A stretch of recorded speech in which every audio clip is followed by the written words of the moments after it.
right, Anton. So tell us what's going on with comets. So there's a lot of comets, but specifically, there's one very important comet that we've decided is the most important comet right now. Not to kill yourself too. Yeah, exactly. Okay. Yeah. Anton, are we sure you need to be running this? It's not the most important comet. It's right now. It's the most important comet. Can you name? Okay, actually, you know what, John? It is so hot right now. It is so hot right now. Can you name one more important comet than Comet 67P? Yes. Okay. 80s? Go ahead. I'm trying to remember the name, but it's supposed to destroy the world in 2021 on Easter Sunday. Apophis. Fuck you, Anton. It's called Apophis. That could potentially destroy the world, but we're not sure yet. So right now it's ambiguous if it's the most important comet in the world. So, anyways, John, currently... No, you're right. You're right. Fuck me back. It is the most important. You're right. It's most important because Europe says it's most important. Specifically, the European Space Agency, or ESA. They have recently, as of like 12 hours ago, I think, landed a lunar lander, a space lander on the comet. So it's called Philae, Philae, and I did look up the pronunciation. So that is nice. Although it's always well done. It's always European people saying it, so it's with a heavy accent. But I get Philae out of it. Yeah. It was carried by Rosetta, and Rosetta is the space probe that was launched 10 years ago from Peru by the European Space Agency, and it's been we've been doing gravity assist. It's gone around the Earth like 5 or 6 times, and we've given it gravity assists, and we've got it into a perfect orbit with Comet 67P, and yeah, it launched a lander, and the lander landed today successfully. So that's really cool. Comet 67P also have like a crazy German nickname? I'm not Yes. asking you to know it, but it's like No, super no, long. no, German absolutely, name. it did. Yeah. I looked it up, and I was actually going to try to learn the pronunciation before this, so that But it's crazy. I could talk about it. But yeah, it's like, to our German listeners, why are all German words like 45 letters long? Right. It's so hard to say your words. Like I can sound out a French word and like put a really bad French accent on it, but I can't sound out your words. It's just like Right, the only strings of people worse consonants. than you Germans are Norwegians. Yeah, I mean, it's not your fault. You were born into this language. You didn't choose your language, so I'm not discriminating against you, but goddamn, man, it's tough. I mean, I know English is hard too, but we try to keep our words nice and short, and when they're not short, we shorten them. It's kind of our thing. You know, like y'all-er, you heard that? That's you all are. We took that, we crammed that into like 5 letters and 2 apostrophes. That's what we do in America. We try to be efficient. Right, exactly. We don't have so time. Time is money. Time is money. Exactly. So we took the long German name for this comment, which was like literally like 30 letters, and now it's 67p. So that's nice 3 digits. But yeah, so anyways, this is really cool. The lander, it had harpoons built into it that could like shoot into it and reel it in, which it actually ended up not needing because the landing went so well. Also because it didn't fire. So call it a glitch, call it luck, whatever you want to call it. By design. But the bottom of it has screws, so it's like Right. screwed in now. So it's good. Like it's on there. And it's going to be on there for the next year before the batteries die. So we've got a year to examine this comet. What I thought was really funny is how little we actually knew about how landing would go, even while it was descending from Rosetta to the asteroid. Like they're like, oh, it turns out we can't do this because of certain conditions, or it turns out we can't do that because of other conditions. And even when harpoons were the plan, they're like, yeah, right now harpoons are the plan, but if it's a patch of solid rock, like the harpoons will just bounce off and they won't. And that's the thing. They didn't know if it was going to be like solid ice, or if it was going to be rock, or if it was going to be dust and like random space debris. I mean, we really knew very little about it. The Andromeda strain? We have no idea. We have no idea. Now, was Bruce Willis, did he have anything to do with this? Ryan. He's on Philae, so he's the one who like guided it down. He wrote it, wrote it Space Cowboy style, and he made sure it got on there, and he lassoed the comet to make sure that they made secure connection. And then Bill style. Then for no particular reason, he said goodbye to Liv Tyler, then killed himself. Yes. Exactly. Yep. Yeah. He wanted to leave his blood on the comet. It's actually a new movie coming out. It's called Blood on the Comet. So it'll be in theaters December 2015 by Lars von Trier. Exactly.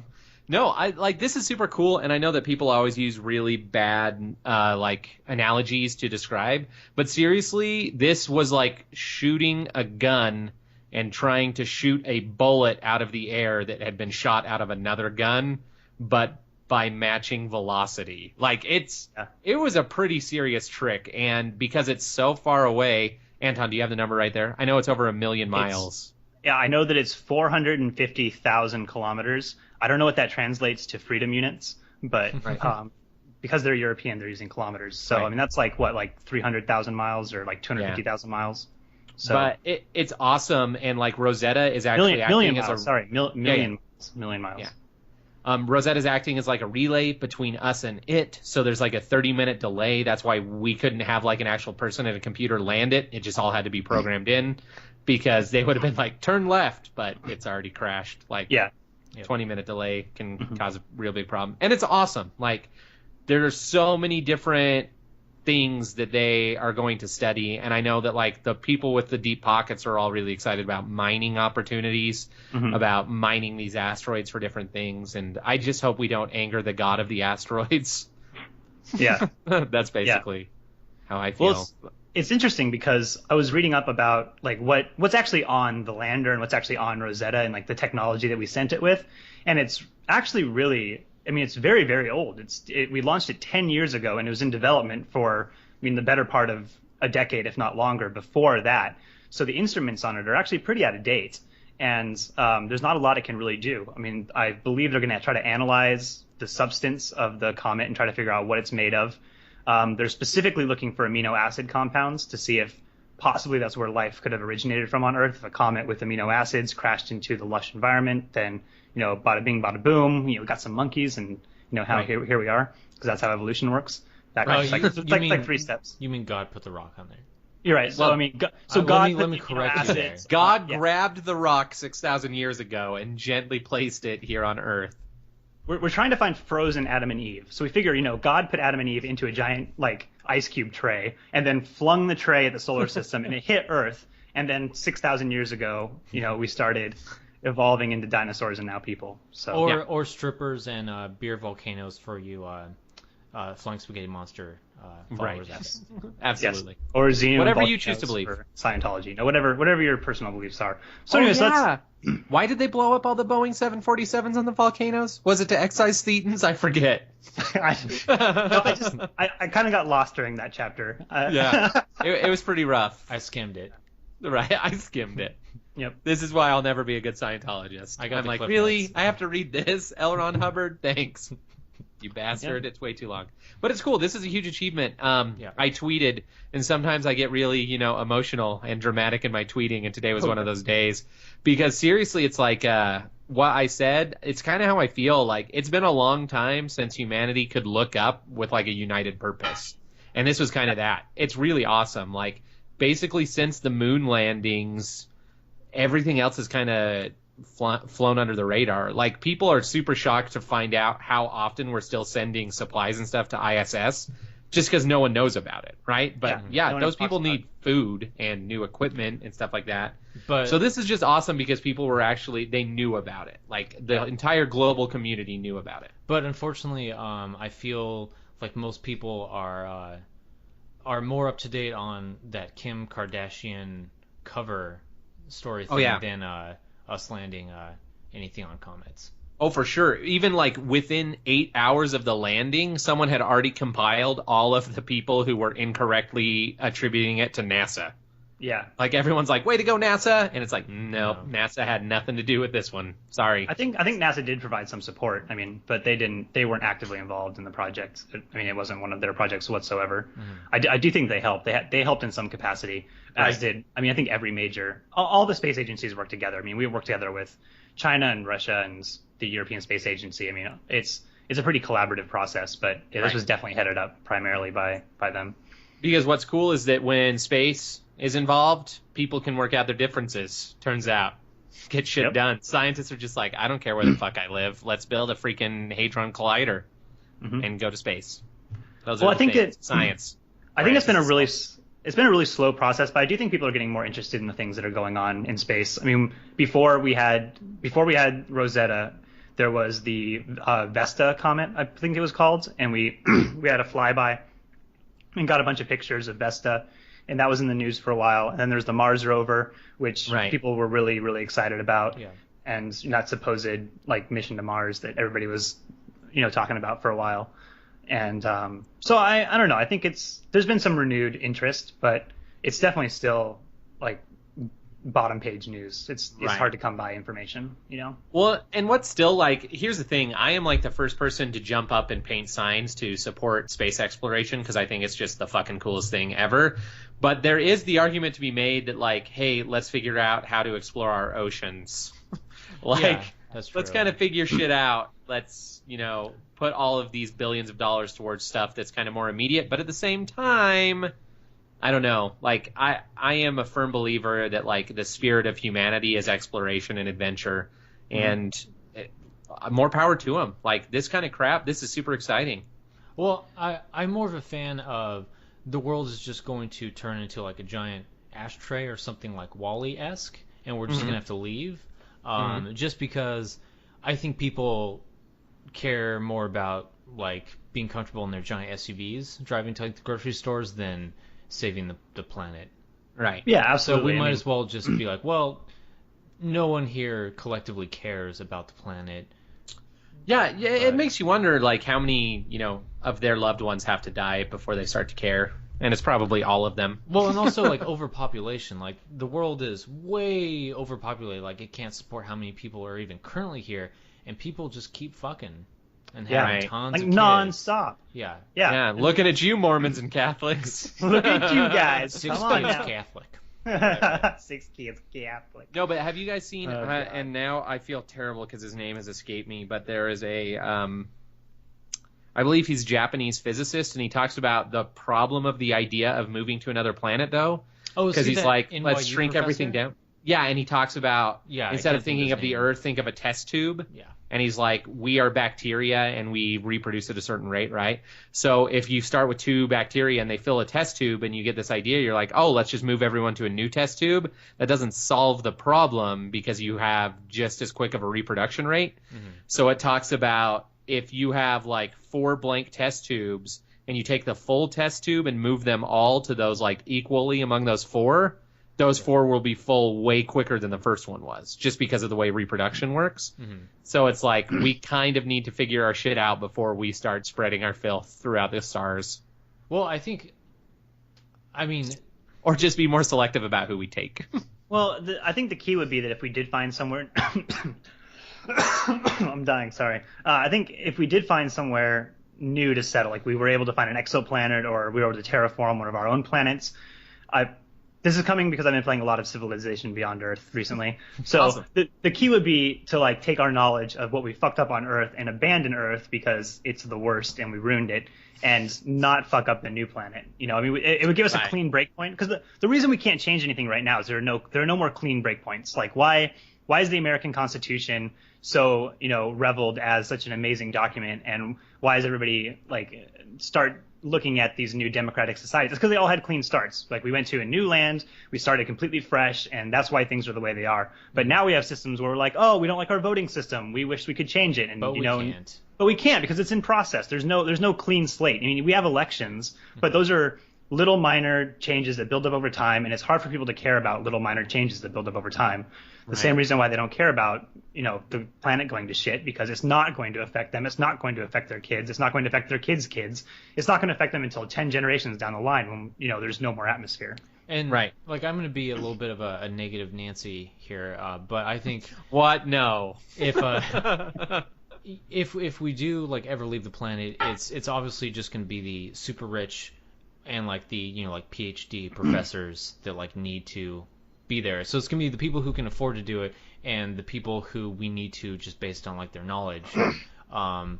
Or like everyone's just going to die off super quick at like the next like Black Plague or something horrible. Yeah. Because I hate to say it right now, but we need something to come along and wipe out like 3 billion people.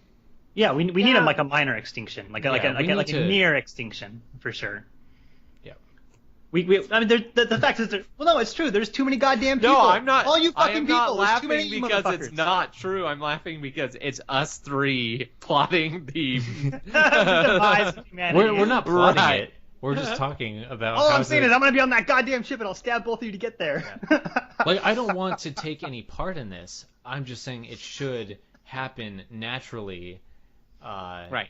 with diseases or something. Anton, you can stab me and I'll survive, and I'll be the guy that terraforms Earth back to a natural paradise that you can return to once your search to the stars is fruitless. And I'll welcome you back with open arms. Would you have done that if you wouldn't have had the motivation of me stabbing you, though? Because that's almost like a revenge plot. So you saved Earth because you were trying to get revenge on me. Just to rub it in your nose. Technically, I'm responsible for saving Earth in that situation. So I'm still not wrong. That's true. Just saying. This is the way I'd write it. See, did you get a degree in like comparative religion? You can never be wrong. It's amazing. I have a degree in bullshit. Is what I do. Right. No. Yeah. Exactly. That's what I said. Shots fired. No, but honestly, like, overarching message. This is cool. Like us landing on a comet. I mean, asteroid. It would be really cool if we landed on a comet. But is it a comet or an asteroid? It's an asteroid. Okay. Is it not a comet until it begins entering the atmosphere?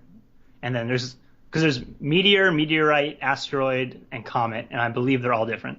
Well, I thought a comet has a tail because like the sun hits it. That's just the way it looks. If my knowledge is correct, asteroids are bound to the solar system because they are pulled in by something's gravitation, like a planet or something, whereas comets are interstellar and they enter and leave the solar system.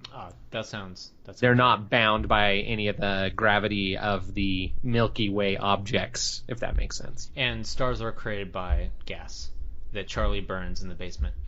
Oh, yeah. Magnets, how do they work? And it gives the bar that nice smoky smell that we all love. No, It smells like burning garbage. Yeah. Exactly. So, Anton, do you know anything about, like, gnomes? I do. Do you have any, like, topical stories about them you can, like, tell us about? What an interesting segue. That seems completely relevant to our previous conversation. What a coinky dink. What a quinky dink. Yeah, well, okay, so the gnome news this week, because every week has important gnome related topics, is not about the tiny creatures that definitely exist, but and are kind of creepy. Yes. Yeah, and are kind of creepy. But the gnome I'm talking about is the GNU Network Object Model Environments, which is one of the many interfaces that's available for the Linux kernel. Now, before you all go to sleep and don't care, this is only relevant because of the name GNOME. So it's this Linux environment. They use the name GNOME. They've been a nonprofit organization, the Gnome Foundation. They've been around since like the mid-90s. I think 1997 they formed. And they're part of the big Linux open source project. So they're part of this revolution to have, free software, open source software. It's good stuff. And you don't have to be in the computer world to appreciate that. Free software makes stuff cheaper for everyone. And it makes things better. It makes things better. Yeah, it's a lot better. It makes not only the free stuff better, but the stuff that you pay for better because they actually have competition. Yes. Yeah, they have competition and they steal from it because it's open source. So they can take ideas from it and they can use them without having to pay royalties. And same reason with like Tesla open sourcing their battery schematics. It's just going to help everyone in the long run. So anyways, the GNOME Foundation, they've been around forever. They're a nonprofit. They're very, very well known. I mean, in the world of Linux, there's GNOME and there's KDE. And those are the only two real environments that anybody uses for a graphical user interface. Well, this year, Groupon decided that they were going to make It's a point-of-sale system, like a touch point-of-sale system that would allow you to use your Groupons in stores without having your phone and without having to, like, save the coupons and shit. You could browse Groupons for the store in the store. Right. And they were going to call it the GNOME system. And so they trademarked it, or they attempted to trademark it, and they came to find that the GNOME Foundation has already had this trademarked for a while. But because it's open source and because the licenses are weaker and because they're a huge $2.5 billion organization with tons of lawyers, they've been trying to sue this nonprofit to get their name. And as of like just today, they dropped it because there's this huge backlash from the internet. Yeah, the internet went insane when how the internet does when they get pissed off about something. And so Groupon backed off, and it's not a big deal anymore. Right, but they threatened to kill people and leak their addresses. Look, people, don't piss off the internet. Right. Like, we're fine. We're just going to argue loudly against you, but there are people who are just batshit insane. Just be thankful and watch the porn it provides, and read your emails. That's all you need to do. Don't fight if Avenue Q taught me anything, it's that the internet is for porn. Exactly. Right. So that brings up the bigger discussion of intellectual property in general. And it's really sad to see how much money that this foundation had to spend on legal fees to try to defend themselves against this multi-billion-dollar organization that just decided they wanted to use their name and just were just dismissive of the open source trademarks. And it's something that's happening more and more often in the tech industry, and it's getting to the point where it's starting to crush the little guy, and it's starting to discourage people from participating in the open source movement. Yeah. And I don't like that. Yeah, I mean, it's just shitty. I guess you could argue it's like a business thing. Like, I don't know, maybe they did like marketing tests and showed that like Gnome works really well in like the age group that Groupon is after or something weird. But it's really like, when you get down to it, it's just them being like dicks. Yeah. It's just them being like giant assholes saying like, I can't have what I want, I'm gonna throw a fit. And that is the business term of getting lawyers and suing people and crap like that. Yeah. So what's funny is I know that before on this show, so we don't need to rehash it, we've talked about the benefits and detriments of capitalism. But this is actually one of the huge problems that I see in the modern era of capitalism is the gigantic waste of money that is caused by endless lawsuits. Like if you go back in time even 100 years, like let's say, Ryan, you were whatever, getting old and you wanted to sell your company.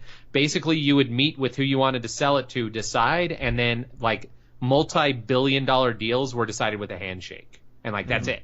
Like good faith agreement, like you're not going to like let my family starve, everything will be fine, right? But now like anything in the business world is a never-ending like sea of paperwork.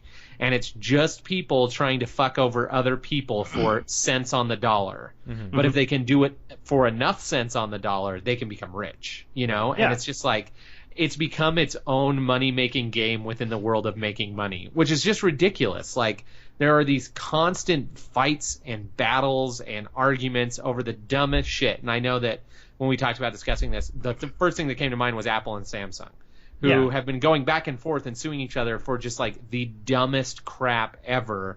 And I would hate to be the judge that gets these cases brought before him, because it's just like, or her. Yeah. Just because it's ridiculous. And it's one thing when it's Apple and Samsung, because you know what, if two multi-billion-dollar corporations want to piss away their money on lawyers and argue in court, you know what, it is a huge detriment to the technology. It's inhibiting advancement and innovation. But ultimately, it's not really affecting anyone. It's just them having a big pissing contest in court. Right. The problem is when it comes down to fucking with these little companies.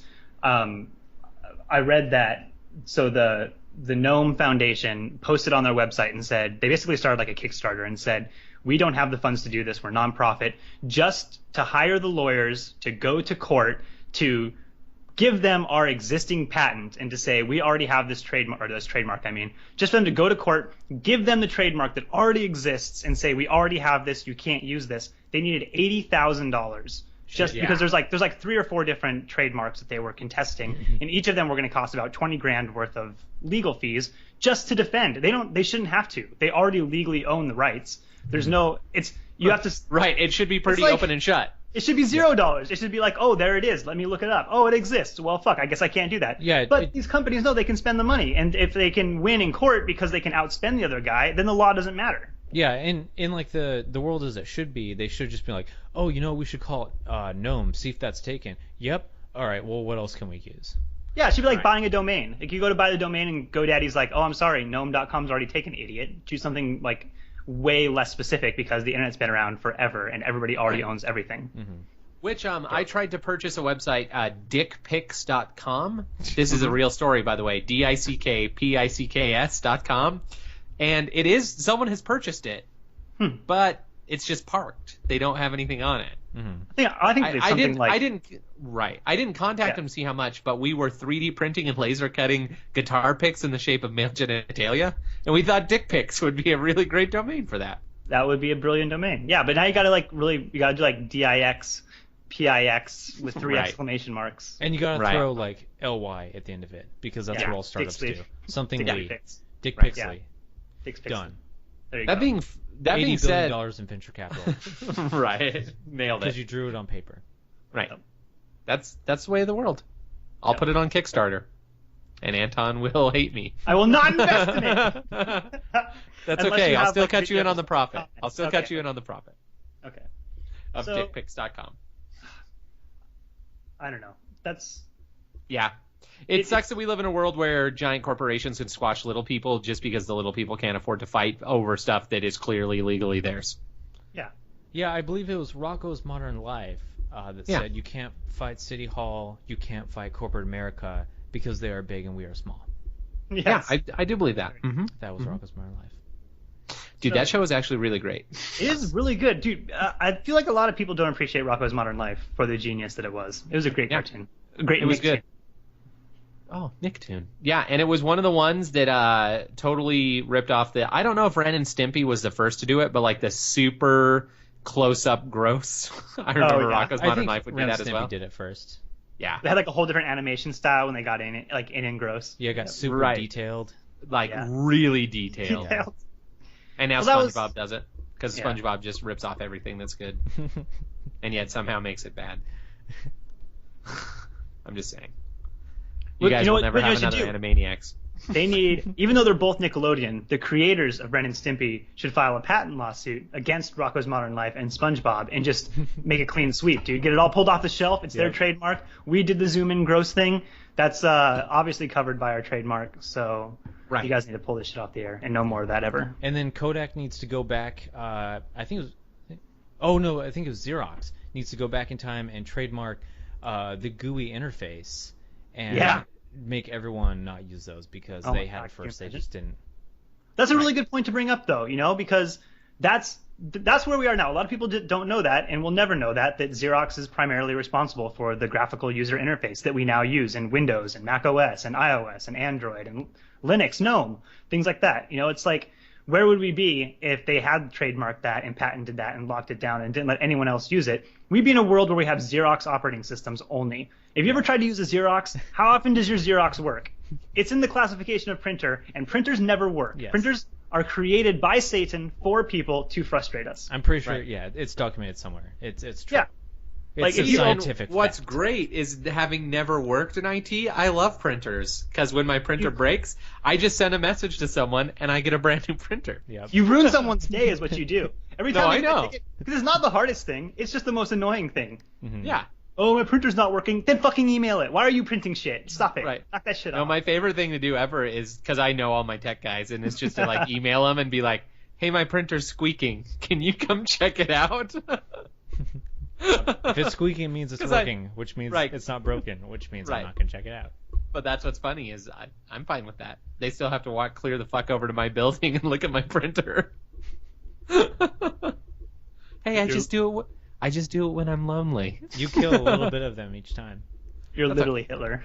I know. Literally.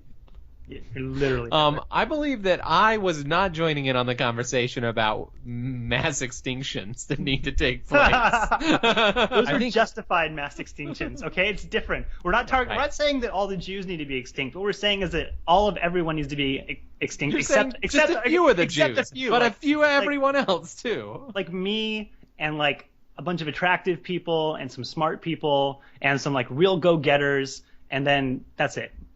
Dude, that's how we're going to be really fucked, is if the next disease like specifically targets people with IQ over like 180. Oh my god, yeah. Could you imagine if like there was a disease that only was transferred through books? Yeah, we would just, oh my god, dude. Libraries are the only place to have it. Yeah, exactly. Like, everyone who goes to a library or owns a book is just fucked. Research centers and Ivy League colleges get bombed. Get bombed. Oh no. There would be people who wouldn't even hear about it for so long. They'd be like, hey, you hear books are killing people? Oh, good thing I don't look at them. Man, them city folk sure have been quiet recently. We haven't offended people who don't read yet, so I feel like I want to get them in on the train. Well, let's be honest. People who don't read do not listen to podcasts. So you're going to be pretty hard-pressed to offend them. I mean, sure, there will be a select few who like somehow weirdly made it through high school and college without ever reading a book, and I'm sure there are those people. Yeah. But no, the people who we're specifically referring to, they're not listening, not only to this podcast but any other. All I'm saying, people, is be careful around books. Wait, no. All I'm saying. All I'm saying is I don't trust books. All I'm saying. It's the liberal left trying to trick you. Right. Be careful. Says our podcaster from Portland, Oregon. That's right. The liberal left. The liberal left. Yes. The liberal mecca of Portland, Oregon. Right. So, like speaking of reading, so I remember like the days. Well, it wasn't really days. I remember like the couple years of my life when I did a lot of like text-based like games. Yeah. Right. Those are pretty dope. But I wonder if I would consider that a game. Ryan, you're the greatest person. You're just the best person. That's all. We should discuss what a game is, guys. It just popped in my head. This was not planned at all. That's such a good idea. That's an excellent open-ended topic for us to discuss for a short period of time. First of all, before we move on, I want to just quickly discuss what was the greatest text adventure you ever played. Shit, I don't even know if I remember the names, honestly. They were in my high school computer lab. Well, because there was like, this game is dungeon.exe. It's like, oh, yeah. Cool, what it's about. And it's like you're exploring a dungeon. No shit. At one point in time, I did know like a couple of the names of like the super popular ones that were still around, which they're probably still around. But I honestly don't remember the names of them. Because my favorite is Zork, and you can actually play it. There's like a website dedicated to it where you can just play it in HTML. And they're the ones who big one. That's like it's the Mario one of the Brothers big ones. Yeah, it kind of is. Yeah. And they patented the idea of being eaten by grus in the dark, which is something that still gets referenced in modern games, which is pretty funny. Because if you tried to explore the basement or the attic before you got a lantern, randomly, like there was just a random number generator, and after so many steps or actions, you would just be eaten by a gru in the dark. But if you had your lantern, it never happened. How is gru spelled? Grue. Okay. Gru. Oh, like blue with an R. Right. Yes. So I would absolutely consider text-based adventures a game. Yeah, I would too. And I think that, so I guess before we can figure out to figure out what defines a game, like we got to figure out what qualities do games have, so what. It's like pornography. Yeah, I don't know how to describe it, but I know it when I see it.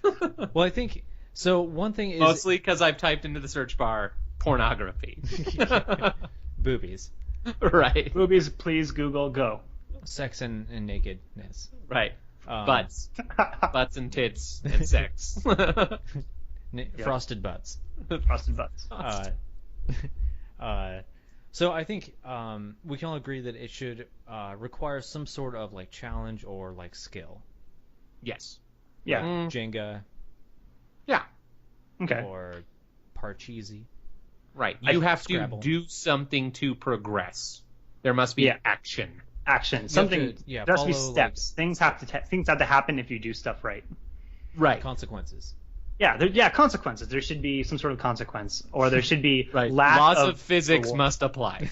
That's not true in a lot of games. Right. But there needs to be rules. I mean, games have to have rules. If there's no rules, then it can't be a game by definition. I think. That's true. Yep.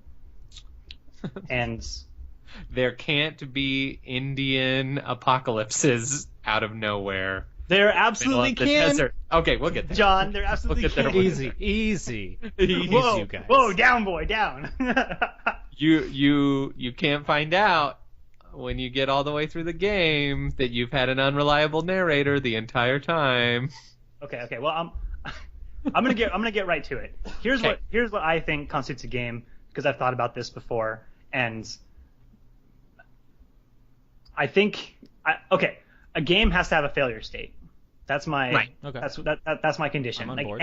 Anything beyond that, if it's something you can interact with and you have the possibility of failing at it and not progressing to whatever the desired end is. So getting stuck as well. That's a failure state. That's a failure state. Being unable to progress. Yeah, being unable to progress, whether it's you didn't complete it in time, or you didn't get enough points, or you got killed, or you got stuck and can no longer progress. There's a failure state where you have to either restart or go to the last checkpoint or begin again because you've now failed and you want to do it again to try to win. Okay, I'm with you. Yep. Should we maybe try to figure out what's not a game? Like something that's like close, maybe that might be easier.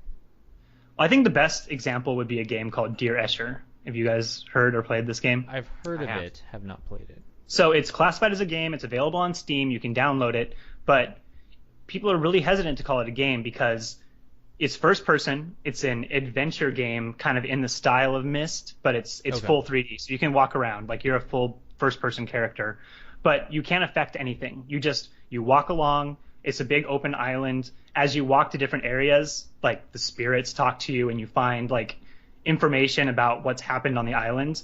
And if you don't find it, the game doesn't stop. It just sits there and waits until you find the right thing. And once you find the right thing, you then progress the story, and the story progresses until it's over and you find out the end of the story, and that's it. That's completely the entire game. You're just being told a story, but you have to, the only controls are walk, WASD, to move around. You can't there's one E to interact, to pick up something. And it's like the only things you can pick up are the like little notes that progress the story. Yeah, that doesn't sound like a game. That sounds like an interactive like movie. Yeah, exactly. And that's what a lot of people classify it as. It's an interactive movie. The only difference between it and a movie is that you're pushing the character literally forward and having them find the right things. So, and then other people say, well, it is a game because you have to find stuff. So if you get lost and can't find the stuff, then there's your failure state. You get bored and you leave because there's no longer. And the failure states, you get bored and quit. Yeah, exactly. Does that count as a failure state? I guess it does. I'm gonna bring up another game which I doubt either of you have played, but I think that it kind of is another one of these that blurs the line. Did either of you ever play Flower for the PlayStation? Yep. No, so in Flower, you are the wind. Like, that's what you play as. And you can blow around, and basically the only thing you can do is control the direction of the wind and the speed of the wind. And there's two speeds, slow and fast. This sounds terrible. Okay? No, don't. Just listen. Just relax, Ryan. The game's about relaxation. So you are brought into this field, and in the field there are flowers. And if you blow the wind through flowers, they lose their petals and make sound. So if you hit a bunch in a row, they do like a scale or an arpeggio or like a little ditty, if you will. And once you clear out an entire area of all the flowers, a new area opens up. But that's it. The reward is in the playing. Like, you don't get knowledge, you don't free anything, you don't get to a point where like you've rescued the wind princess. That's it. You are wind blowing flowers along. Well, and the entire idea of the game was relaxation. Like, do it to get away from the world, like slow life down, enjoy the little things. And then I believe it's the same company that went on to make Journey. Yeah. Yep. Same company. Oh, okay. I know Journey. Right. So I would say that Journey is even more of a game than Flower. But I mean, I would say, right, because there's actual like objectives, like I'm trying to get to place. Mm-hmm. Whereas Flower, I mean, you're opening up new areas, so there's technically progression, but it's just progression to a similar area. But is there, and it's not like difficulty really increases or anything like that. Like, it's pretty much the same. But is there like any sort of like hand-eye coordination, motor skills involved in getting the flowers off the petals off the flowers? Oh yeah, like if you are I would say a monkey, if you're a monkey with Down syndrome, you're not gonna get all the flowers. Like, it's just it's impossible. I'd say it sounds like a game then. Right. Not a very gamey type game, but a game. Because I was going to make the joke that if it turns out at the end of a game that none of your decisions matter, then it's not a game, but that would throw the Mass Effect trilogy out. Hey-o. Sick burn. So is Mass Effect a game? Right. Is Mass Effect really a video game, or are we just giving it too much credit? The answer is may surprise you. Right. I'm trying to BuzzFeed everything in my life. I know. Click here for 12 things you don't know about BuzzFeed. You'll never believe this. But what's funny is I got really into like Flash games for a while, right? Yeah. And going to like Newsgrounds and stuff. Is it Newgrounds? Yeah, Newgrounds. Yeah, Newgrounds and places like that, and just playing fun little, Flash games that are cool. Because for a while, Flash ruled the internet, and all I ever did was go to homestarrunner.com and then play on Newgrounds. Like, that's it. Oh yeah, Frog Blender. Right, but then there's this there was this game that came out, and I actually found out about it because someone made a funny YouTube video later about it.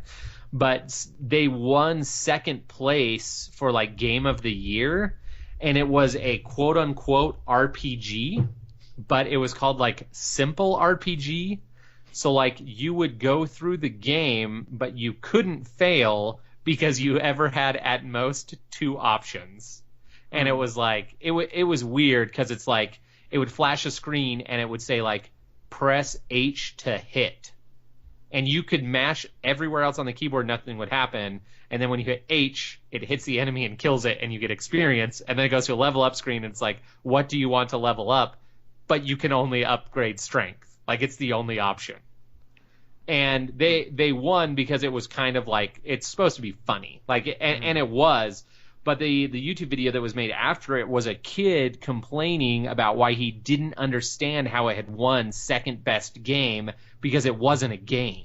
Like, it wasn't an RPG because there was no actual, like, open world, multiple choice, anything in it. Mm-hmm. Yeah. So that brings us to where the lines get really blurred because obviously something like Flower and things like Dear Escher, they're games in the sense that they're interactive, but they're not games because there's no real failure state. So they're kind of on the edge, but they're still a video activity that's fun if you're in the right mindset. Right. Where it gets a little more blurred is when we get to our favorite topic, David Cage games.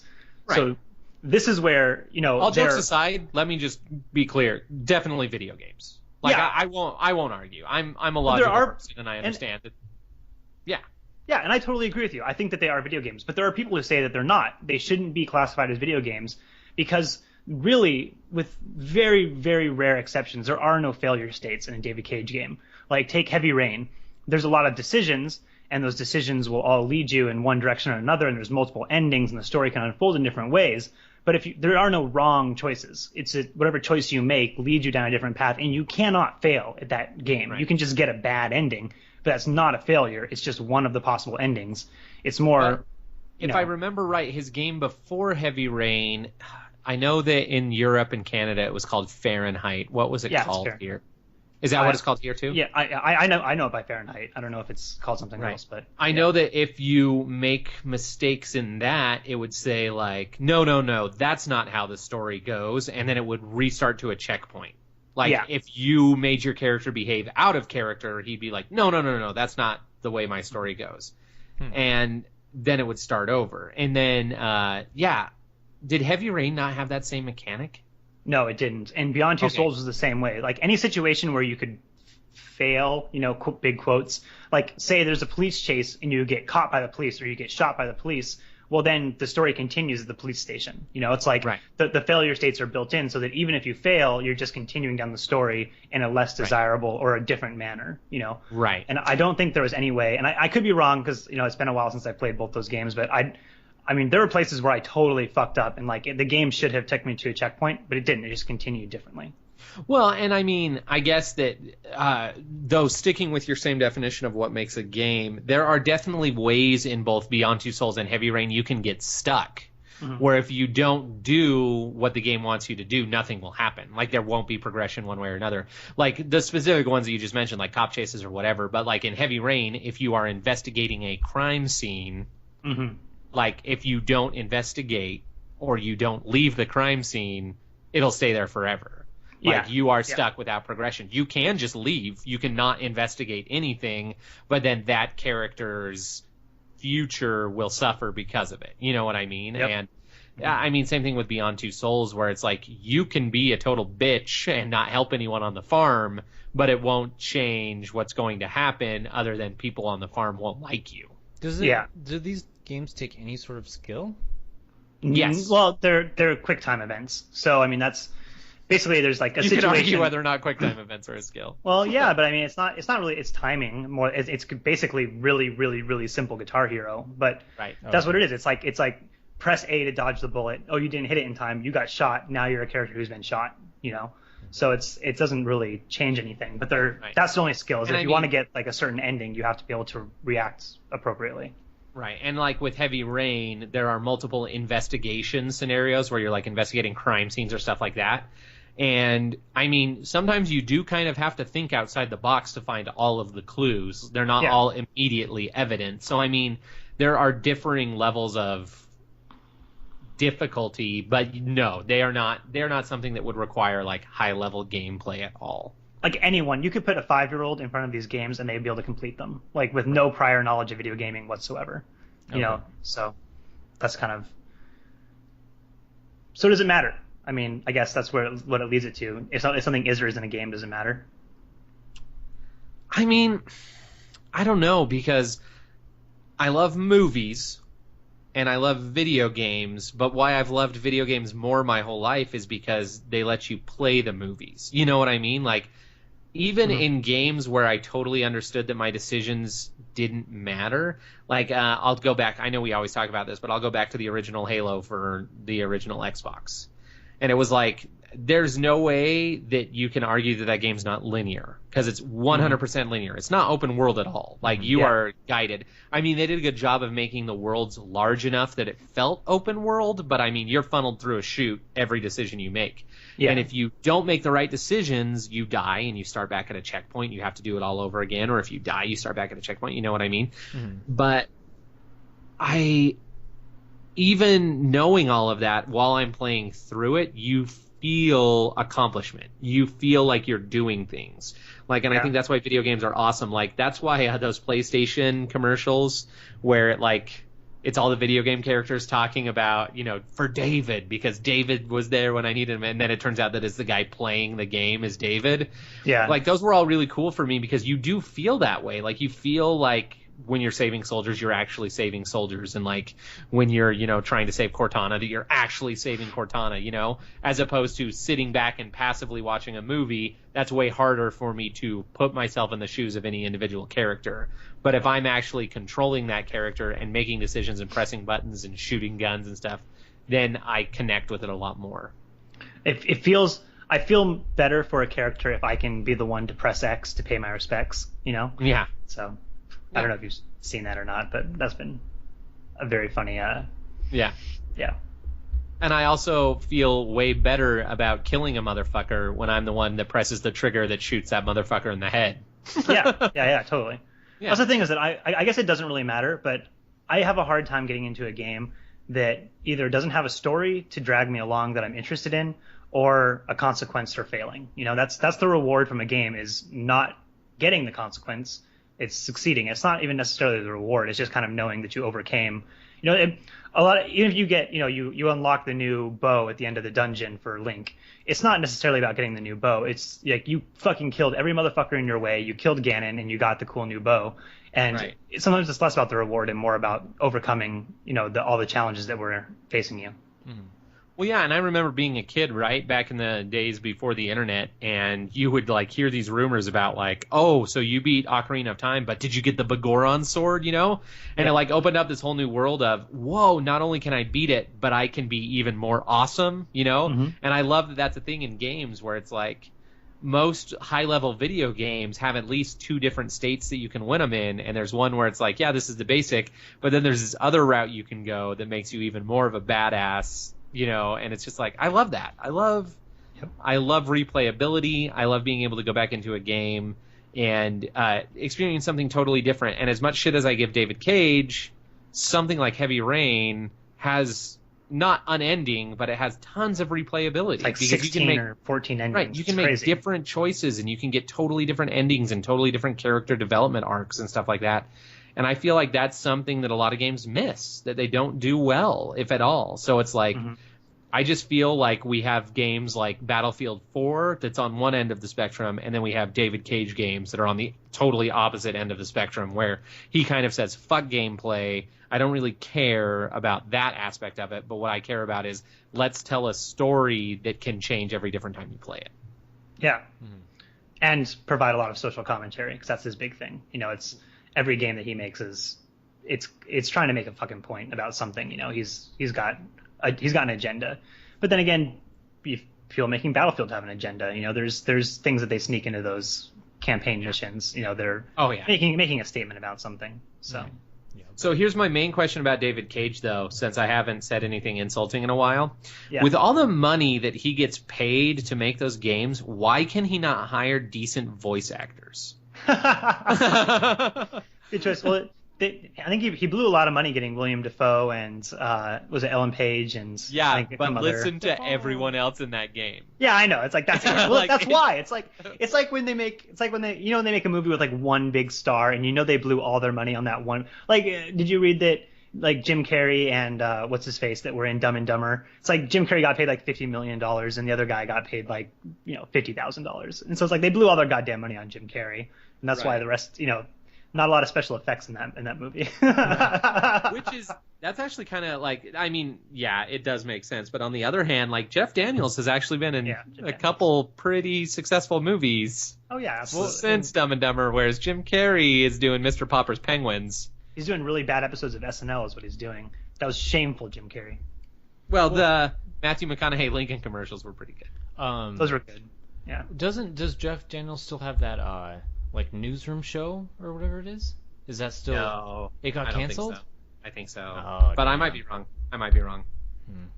But I don't know. But I mean, he was in Looper, right? Everybody loves Looper. Who was he in Looper? By the way, I said everybody loves Looper because I don't love Looper.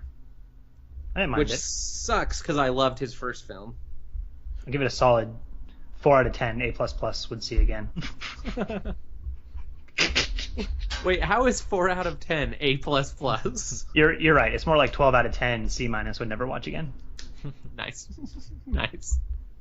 Are you doing like Ubisoft ratings from IGN or something? Yeah, IGN. I'm doing numerical rating systems in general because you know what? This is one of my pet peeves. I'm gonna bring this up right now. Numerical rating systems are the fucking worst for movies, for games. You cannot take these creative mediums and say from 0 to 10 how good they are. It ruins everything. So wait, so you're saying like no stars, no numbers, just say like if you liked it or didn't, and then exactly reasons why. Exactly. There's no way to quantify a movie. Like, if I say that a movie to me was 7 out of 10, what would that mean to you guys? So, nothing, Anton, really. Do you want me to rip the prologue out of my book and then stand up on my desk? What? You're totally doing a Dead Poets Society right now. Am I? Oh, remember? Okay, I'm sorry. No, I haven't seen Dead Poets Society. So, Are you serious? It's not plagiarism. Dude, I was born in '89. That movie came out, what, like 1943? I don't know. Oh, my hell. First of all, I refuse to believe you've never watched a movie that came out before you were born. Also, like, that's how the whole movie starts is Robin Williams. Like, he's talking about they're rating poetry, basically. And he's like, make the x-axis like the relativity of the poem, and then the y-axis like it's artful, and then whoever has a bigger box, that makes a more valuable poem. And Robin Williams basically says, like, fuck that. You can't objectively rate art. Like, that doesn't make any sense at all. Yeah. None of these systems make sense. Well, it sounds like it's a good movie then, because he's right. It is a good movie. It is. You should watch it. And you will share it because you'll cry every time. I will. I will cry every time. But that's the point. It's like, that's the thing. It's like, what does 7 out of 10 mean to you? It means nothing. Like, it should mean it's pretty good. Like, that's a C. 70%. That means you did 70% of everything right. That's passing. It's only 30%. Yeah, that's passing. That's very much passing. In fact, a 6 out of 10 is basically passing. So right. Like 5 out of 10 should be a middle of the road, okay game that's just whatever. Like half of the people will like it, half people won't like it, no big deal. But like right now, if I see a game that gets 5 out of 10, I'm not going to download or buy that game. That means it's horrible. Like good is 9 or 10, and everything else means it's okay or bad. Yeah. But I mean, there's something to be said for the only reason that like objective rating systems work is that you have to learn that either that person's system or that website's system, right? Because it's like, I know for a fact on Rotten Tomatoes, my wheelhouse is like 70 to 95. Because if it's over 95, it's way too art house. Like, I won't like it. It's too artsy. Yeah. I don't care. If it's below 70, I'll probably need to watch it at like 2 a.m. with friends in order to enjoy it, Yeah. So it's just like, you have to learn it. But you're right. They are broken. I think that, honestly, what broke rating systems, especially for video games for me, was the first time I ever saw a video game rated 10. And even as like a little kid, I knew, I was like, uh-oh, now this is broken. Yeah. Like, because you can't come back. And I remember that it was a big deal because it was Game Informer. Do you guys remember Game Informer? That's right. Yeah. Oh, yeah. And they ranked a game 10, And it was like a huge deal where they're like, the first game to ever get a perfect 10, right? And then you find out what it is. And then every issue after that, it felt like had at least one game rated 10. Yeah. So it was like just the system was completely shattered after that. Yeah, so I mean, I would definitely agree, rating systems are completely stupid, but a little bit of me will agree that like if you kind of learn how to take in like the reviewer's bias enough that it's not completely worthless. Like if you watch like Top Gear and you get an idea of like what Jeremy Clarkson likes and doesn't like, then when he says he like hates a car, you'll know like if it is actually completely crap or if he just doesn't like it and he's saying it's crap. Right. Stuff like that. Well, it's funny because like Anton, you made a good point, and I have some friends where if they say like, oh, this movie was an 8 out of 10, I'll run out and see it. And I have other friends that say, oh, this was a 9 out of 10, and I'll like, okay, good, I know I'll never see it. Just because of difference in movie tastes. Yep. Like really, like whenever I see any like movie ratings, I'm like, well, if it's rated really good, I'll probably watch it sooner. But if it's rated really bad, I'll just watch it much later. Right. I'll watch them all regardless. But right. I'll wait until it's on Redbox. Just depends on how bored I am. Right. I think rating systems skew people's perceptions of movies too. Like you'll. Like, especially if you go to see a movie that's been rated 10 out of 10 or, 97 out of 10, and it's, like, critically acclaimed, it's almost like you feel pressure to like it. Everybody likes this movie, and if you don't like it, you're now either in the position where you have to defend why you dislike this movie, or you have to, give these justifications for why you don't think it's this masterpiece. And if you go back and you look at anything that's ever been critically acclaimed, you can find tons of problems with it. Mm-hmm. I think that, Avatar was rated 10 out of 10 by a lot of websites. GTA San Andreas and GTA 3 and GTA Vice City, those were all rated 10 out of 10 at the time. And those games were littered with bugs and problems and lack of functionality. And were they great at the time? Yeah, but even when they were released, there were more stable games or better movies or more well-written movies. I don't know. No, I agree. Pablo Picasso's full of shit. He never should have become famous. Like, his paintings are shit. Who does that? No, that was Vincent Van Gogh. Whatever. Same thing. One of those famous ones. One of those damn motherfuckers who sold paintings. Swinging and missing a lot tonight. Oh, well. No, that's all right. Dude, hey, you're still swinging, and that's all that matters. You're still swinging in our hearts. Not a classic art guy. I did see something on TV the other day where someone made a joke. It was Jon Stewart. Jon Stewart made a joke about that artist you like who does flat paint. Yeah, Rothko. He made some joke about something being boring, and he said, "What is this, Rothko?" So right. There you go. No, it's funny because Rothko basically is the ultimate representation of everything I hate about modern art, and I still love him. I don't know why. It's the weirdest shit. But see, that's good because you can be objective about it. You're like, I know it's not everyone will enjoy it, but I like it just because I do. Right, it's just visually pleasing to me. That's it. I don't think that there's like a deep meaning to it. I don't get like a ton of philosophical fulfillment out of it. Yeah. I just like looking at it.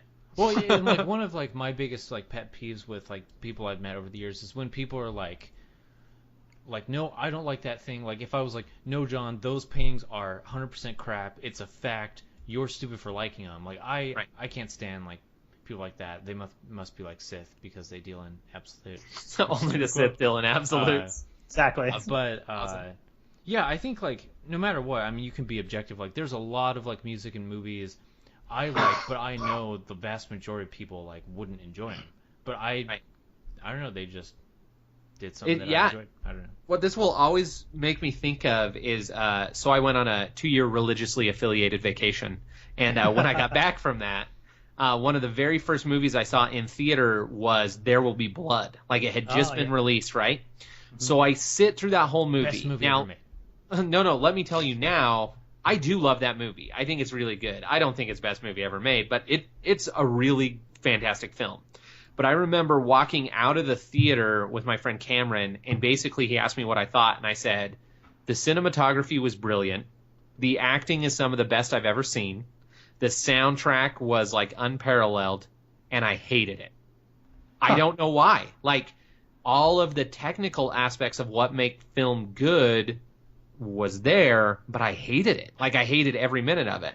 And it took me a while of like digesting to realize that like I couldn't root for him, for Daniel Plainview. Because like drinks your milkshakes? Yes. And I hate it when people drink my milkshake. No, but like that's really what it was, is he was so disgusting and like reprehensible of a person to me that I couldn't identify with him. Like I didn't feel anything for his character. Yeah. But it was only after realizing that I could enjoy the movie. That's deep, yo. Thanks, man. This is why they pay me the big bucks. Do they pay the big bucks? They do.